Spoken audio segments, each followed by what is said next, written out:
All right, let's get right into it. Today, we're unpacking a really fiery argument that's making the rounds. It's all about the future of the Australian age pension and how it's tangled up with owning a home. It's a huge deal, touching on everything from retirement security to the housing crisis and what the government's role in all of this is. And let me tell you, the source material we're looking at does not hold back. It kicks off with this incredibly strong statement, which really sets a dramatic stage for the whole argument. This quote gets right to the heart of the fear that the source says millions of Aussie retirees should be feeling right now. So, what is this all really about? Well, at its core, it's about that feeling of security that so many older Australians have. The folks who spent their entire lives working to pay off the family home, thinking of it as their ultimate safety net for retirement. The source paints this very specific picture of a typical retiree. They're what you'd call asset rich because their house is worth a lot, but they're cash poor, meaning they absolutely depend on the pension to get by day to day. And the argument is that this security they've worked so hard for is now facing a massive, unspoken threat from policy changes that are supposedly being cooked up. Okay, so let's get into the nitty-gritty of the policy at the heart of this whole debate. To really get what the source is warning about, we have to look at one particular rule that's been protecting retirees for a long, long time. This, right here, is the key, the principal home exemption. For decades, this rule has basically said it doesn't matter if your home is worth $500,000 or $4 million.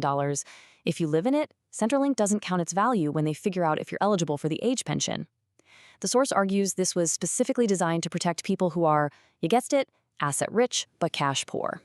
And what's so powerful about this slide is just how black and white the contrast is. On the left, you've got the system we have right now. Your home is safe. But on the right, you see the change that our source claims is being pushed for, either throwing the home's full value into the asset test or maybe putting a cap on it, say at $750,000. So why on earth would anyone want to change this rule? Well, the source claims that some pretty influential think tanks are framing this whole thing as an issue of fairness. They're reportedly asking, why should young taxpayers who can barely afford rent be subsidizing a retiree living in a multi-million-dollar house?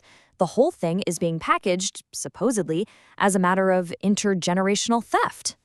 And this is where the source's argument really kicks into high gear. It lays out this pretty shocking chain of events that it predicts will happen if the home exemption rule gets changed.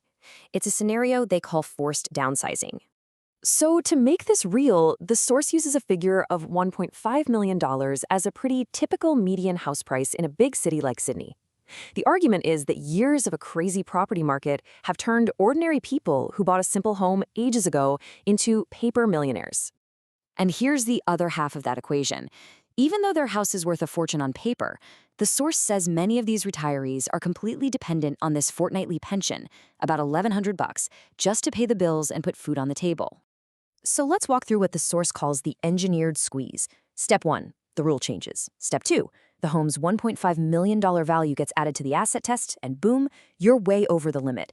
Step 3, your pension is canceled. Just like that. Suddenly there's no money coming in.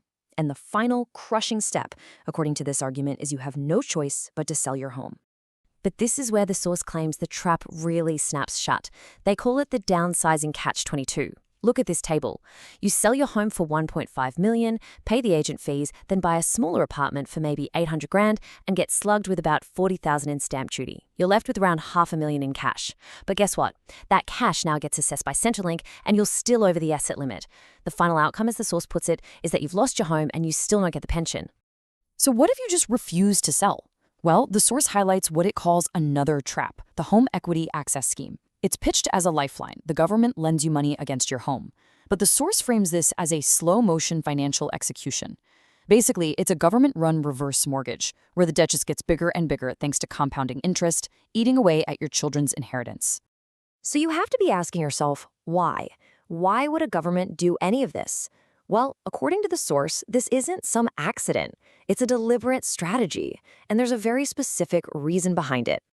The claim is that the real goal is to solve the housing crisis, not by building new suburbs, but by pushing retirees out of their homes on nice-sized blocks in established neighborhoods. This frees up the land for developers to come in and build high-density townhouses. In effect, pushing older Australians out to make room for urban development. And this quote, wow, it really hammers home how serious the accusation is. The source uses terms like financial warfare, arguing that the pension system is being used as a weapon to pull off this massive program of forced downsizing. Now, after painting this pretty grim picture, the source material doesn't just leave you hanging. It actually goes on to suggest a few specific legal strategies, what it calls financial firewalls, that are designed to protect your assets from these potential changes.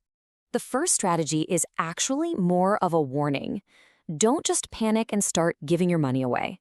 The source points out that Centrelink has these really strict rules about gifting. You can only give away $10,000 in a financial year, or a total of $30,000 over 5 years. If you give away more, Centrelink will still count it as your asset for 5 years anyway, which totally defeats the purpose. Okay, the second strategy is called the granny flat interest. Now, the source makes it clear this isn't really about a building in the backyard. It's a formal legal deal. You transfer your wealth, like the money from selling your house, to your kids. In return, you get a legally protected right to live with them for the rest of your life. And because you get something valuable in return, the argument is that Centrelink doesn't see it as a gift, which could shield your assets. And the last strategy is something the source calls the younger spouse superannuation hack. It points to a rule that says money sitting in a super account of someone who is still under the pension age is exempt from the Centrelink asset test. So if you happen to have a younger partner, the suggestion is that moving cash into their super account can legally make that money invisible to Centrelink's assessment. And that's where we'll leave our breakdown of this particular argument. It is definitely a complex and, for a lot of people, a pretty alarming viewpoint. At the end of the day, it leaves us with this really tough question about how we, as a country, balance the desperate need for housing against the retirement security of people who played by the rules. It's a lot to think about.